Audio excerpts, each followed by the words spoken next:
દક્ષિણ પ્રયાગ વડોદરા જિલ્લાના તીર્થક્ષેત્ર ચાંદોદના ચક્રપાણી ઘાટના નર્મદા કિનારે અમરેલી જિલ્લાના પરવાળાના સાધ્વી દુર્ગાગીરી ગુરુશ્રી વિશ્વાંભરીગીરીજી અને એ અન્ન જળના ત્યાગ સાથે નર્મદા જળમાં બેસી 45 દિવસીય કઠોર અનુષ્ઠાનનો પ્રારંભ કર્યો।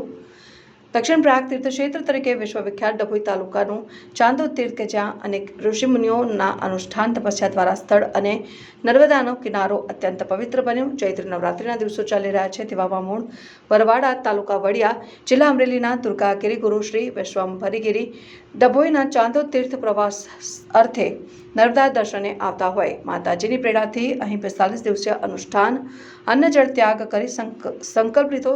જે અનુષ્ઠાનનો પ્રારંભ તારીખ 28મી માર્ચથી કર્યો। ચૈત્રી નવરાત્રિ સાથે નર્મદા પરિક્રમા અવસરને ધ્યાને રાખી વિશ્વ અને માનવ કલ્યાણના મુખ્ય હેતુ સાથે માતાજી દુર્ગા ગીરી નર્મદા જળમાં કેડ સમાજળમાં પદ્માસન લગાવી માતાજીની અન્ન જળ ત્યાગ સાથે કરી રહ્યા છે। ચાંદોદની ભૂમિ તપોગુણ ભૂમિ ગણાય છે અને અનેક સાધુ સંતો મહંતો અહીં તપસ્યા કરી હોવાને લઈ પુરાણો ઉલ્લેખ છે। આવી પાવન ભૂમિ પર જ્યારે માતાજી અનુષ્ઠાન કરી રહ્યા છે ત્યારે સ્થાનિક લોકો પણ આ પાવન પણને ધન્ય માની રહ્યા છે। માતાજી દુર્ગાગીરીના સેવક દ્વારા માતાજી માહિતી આપતા જણાવ્યું હતું કે દુર્ગાગીરી માતાજીએ પહેલા પણ તેમના મુખ્ય આશ્રમ બરવાડા ખાતે શિવ આરાધના અર્થે શિવરાત્રિથી શિવરાત્રિ વાર્ષિક અનુષ્ઠાન આશ્રમ ખાતે બનેલ ગુફામાં 6-7 વખત કર્યા છે। જ્યારે માતાજી દ્વારા 45 દિવસીય નર્મદા અનુષ્ઠાન બાદ દ્વાદશ જ્યોતિર્લિંગના પ્રવેશ થઈ 12 જ્યોતિર્લિંગ પાસે આવેલ આશ્રમમાં ભૂમિમાં ખાડો કરી તેમાં 13 માસનું અનુષ્ઠાન શિવ આરાધના અનુલક્ષી કરવાના છે। પ્રથમ સોમનાથ બાદ વિવિધ 11 જ્યોતિર્લિંગ ખાતે આ અનુષ્ઠાન થશે। ત્યારે માતાજીને આવી પ્રેરણાને અનુષ્ઠાન કરવા અન્ન જળનો ત્યાગ કરી દૈવી શક્તિ મળતી હોય અનુભૂતિ થતી રહી હોય। વિજ્ઞાન અને સંશોધનકારો માટે પણ અનુષ્ઠાન કઠોર તપસ્યા એક પડકારકારક જણાવી આવે છે। એની ઉપર વાત કરીએ છીએ માતાજી અહીંયા 45 દિવસના અનુષ્ઠાનમાં બેઠા છે જેમનું નામ દુર્ગાગીરી ગુરુશ્રી વિશ્વંભરગીરી બાપુ। માતાજીનો મૂળ આશ્રમ અમરેલી જિલ્લાના વડિયા તાલુકાના બરવાળા ગામમાં જ્યાં પોતાનું જન્મસ્થાન પણ છે। અહીંયા માતાજીને પ્રેરણા થઈ નર્મદાજીમાં જળમાં મારે અનુષ્ઠાન કરવું છે તો લગભગ નર્મદાજીના કિનારા ઉપર બહુ બધો વિચરણ કર્યું।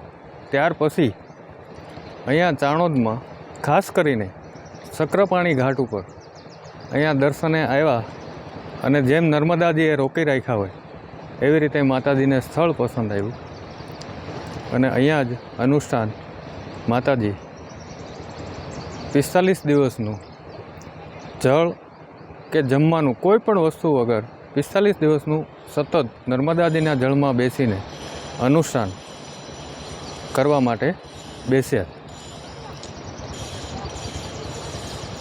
ભૂતકાળમાં પણ માતાજીએ ખૂબ અનુષ્ઠાન કર્યા છે। હા, ભૂતકાળમાં માતાજીએ આમ તો લગભગ 10-12 વર્ષની ઉંમર માતાજીની હતી, 10 વર્ષની ત્યારથી અનુષ્ઠાન એટલા બધા માતાજીના છે કે બરવાળા ગામમાં 6-7 અનુષ્ઠાન શિવરાત્રિથી શિવરાત્રિ 7 વર્ષ કન્ટિન્યુ। એક દિવસ ખાલી શિવરાત્રિએ અનુષ્ઠાનમાંથી બહાર દર્શન માટે આવે પછી પાછા ગુફામાં બેસી જાય। આવા 6-7 અનુષ્ઠાન માતાજીએ બરવાળામાં કર્યા છે। ત્યાર પછીના વિવિધ 8-9 આશ્રમ છે માતાજીના, બધા જ આશ્રમમાં માતાજીએ અનુષ્ઠાન કર્યા છે। ખાસ કરીને નર્મદાજીનું મહત્ત્વ અત્યારે 45 દિવસનું અનુષ્ઠાન જે ચાલુ છે એ પૂરા થયા પછી 12 જ્યોતિર્લિંગ જે આપણા ભારતમાં વિવિધ જગ્યાએ છે 12 જ્યોતિર્લિંગમાં એક મહિનાનું અનુષ્ઠાન માતાજી કરવાના છે। જે જમીનમાં ખાડો કરી એમાં બેસશે માતાજી અને ઉપર બધી માટી નાખી દેવાની, એટલે જેમ એમ આપણે સમજીએ ટૂંકમાં તો જમીનમાં દટાઈ ગયા હોય એવી રીતના એવા અનુષ્ઠાન ચાલુ કરવાના છે માતાજી 12 જ્યોતિર્લિંગના।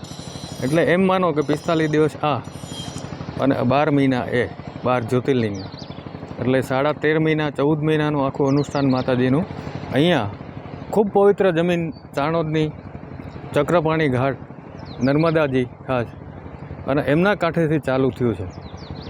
તો બધાને દર્શન યોગ્ય અને એકવાર લાભ લેવો જરૂરી, દર્શન કરવા બધા।